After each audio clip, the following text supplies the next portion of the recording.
সকলোকে সুপ্ৰভাত জনাই নতুন এটা ভিডিঅ'লৈ আপোনালোক সকলোকে স্বাগতম জনাইছো। আশা কৰিছো নিশ্চয় আপোনালোক সকলো ভালে আছে। ভালে থাকক, ভালে থকাটো বিচাৰো। দিনটোৰ আপোনালোকক ভালে ভালে যাওক তাৰে কামনা কৰিছো। আজি হৈছে 29 জুলাই। 29 জুলাই ৰাতিপুৱাৰ কেইটামান গুৰুত্বপূৰ্ণ খবৰ আপোনালোকলৈ লৈ আহিছো। আপোনালোকে ভিডিঅ'টো শেষৰলৈকে চাব বুলি আশা কৰিলো। শেষত আপোনালোকৰ মন্তব্য কমেণ্টৰ জৰিয়তে জনাবলৈ নাপাহৰিব।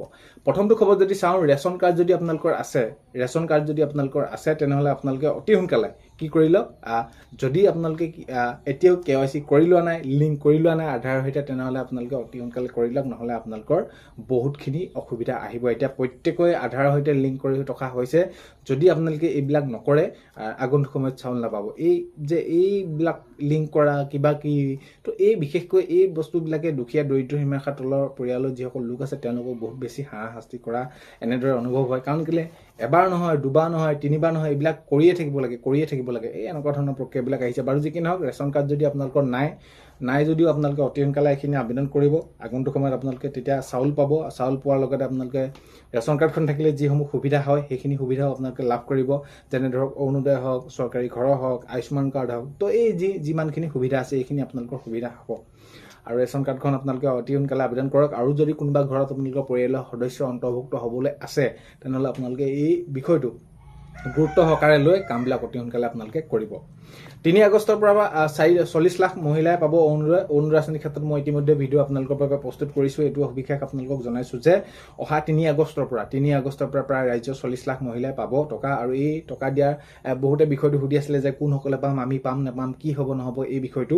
এতিয়া মই আপোনালোকক জনাব বিচাৰিছোঁ যে অহা 3 আগষ্টৰ পৰা যিটো অৰুণোদয় আঁচনি আপোনালোকে টকা পাব, 9,000 টকাকৈ যিসকল মহিলাই পাইছিলে তেওঁলোক সকলোৱে পাব। চিন্তা কৰিবলগীয়া বিষয় নাই। আৰু বিশেষকৈ এতিয়া চৰকাৰে এইটো পদক্ষেপ গ্ৰহণ কৰিছে যে অৰুণোদয় আঁচনি যদি কিবা আপোনালোকৰ ওজৰ আপত্তি থাকে, যদি আপোনালোকে কিবা পাব লগা বা আপোনালোকক নাপালে, তো এই বিষয়খিনি যদি আপোনালোকৰ থাকে, তেনেহ'লে অতি সোনকালে কি কৰিছে, এইখিনি এটা কাৰ্যালয় মুকলি কৰি দিব। আপোনালোকে তাতে দৰখাস্ত দিব পাৰিব যে মই অৰুণোদয় আঁচনি প্ৰথমবাৰ পাইছিলোঁ, মোক কিয় কাটিলে, মোৰতো চাকৰি নাই চৰকাৰী। তো এইবিলাক আপোনালোকৰ ঘৰত চৰকাৰী চাকৰি নাই, বা মই অৰুণোদয় আঁচনি পাবলগীয়া, মই কিয় ইমান দিন পোৱা নাই আবেদন কৰি। তো এইবিলাক আপোনালোকে ওজৰ আপত্তি দিব পাৰিব। এই ক্ষেত্ৰত এতিয়া অতি সোনকালে কাৰ্যালয় মুকলি কৰাৰ কথা কৈছে।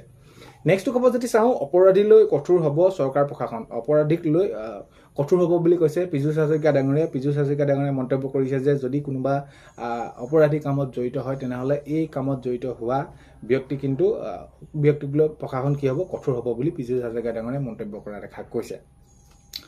অৱশেষত যদি আমি চাওঁ, বানাকান্তৰ কাষত বিধায়ক হিতেন্দ্ৰনাথ গোস্বামী ডাঙৰীয়া। এতিয়া গোস্বামী ডাঙৰীয়া যিহেতু এতিয়া অসমত নাছিল বানপানী হোৱাৰ সময়ত, তো যোৰহাট যিহেতু বিধানসভাৰ পৰা তেওঁ এবাৰ জিকি গৈছিল, ৰাইজে বিধানসভালৈ পঠিয়াইছিল। তো এই বিষয়টো এনেকুৱা ধৰণৰ হৈ আছে। তো বিশেষকৈ এই বিষয়টো এতিয়া এনেকুৱা হৈ থকাৰ মাজতে এতিয়া অৱশেষত তেওঁক দেখা গ'ল বানাকান্তৰ ৰাইজৰ মাজত। আৰু কি কেনেদৰে আপোনালোকে কৈছে সেইবিলাকতো গমেই পাইছে। নেক্সট খবৰ যদি চাওঁ, বিদ্যালয় প্ৰাধিকৰণৰ ক্ষেত্ৰত আপোনালোকে বহুতে সুধি আছিলে প্ৰাধিকৰণ প্ৰক্ৰিয়া কি হ'ব, প্ৰাধিকৰণ প্ৰক্ৰিয়া কেতিয়ালৈ হ'ব, প্ৰাধিকৰণ কৰিব নকৰিব।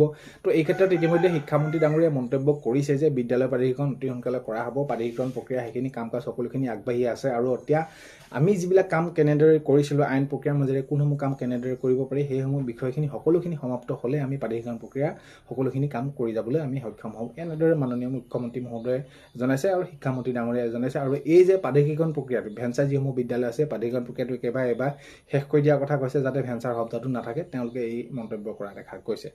এতিয়া নেক্সটটো খবৰ যদি চাওঁ, পানী শুকাই যোৱাৰ পাছতহে বহুত বেছি বেয়া এটা পৰিস্থিতি হ'ব। এই পৰিস্থিতিৰ প্ৰতি লক্ষ্য ৰাখি, কাৰণ কেলে কণ শিশুসকল, বৃদ্ধ যিসকল লোক আছে, তেওঁলোকক মানে এতিয়া এইকেইদিন যিহেতু নেৰানেপেৰাকৈ 10-15 দিন যদি তেওঁলোকে পানীৰ মাজতে থাকিবলগীয়া হয়, দুৰ্গন্ধময় পৰিৱেশৰ মাজতে থাকিবলগীয়া হয়, খোৱা বোৱা কোনো তেওঁলোকৰ ঠান ঠিক নাই, তো তেওঁলোকৰ কি হ'ব, বহুত বেছি দুৰ্বল হৈ গৈ থাকিব।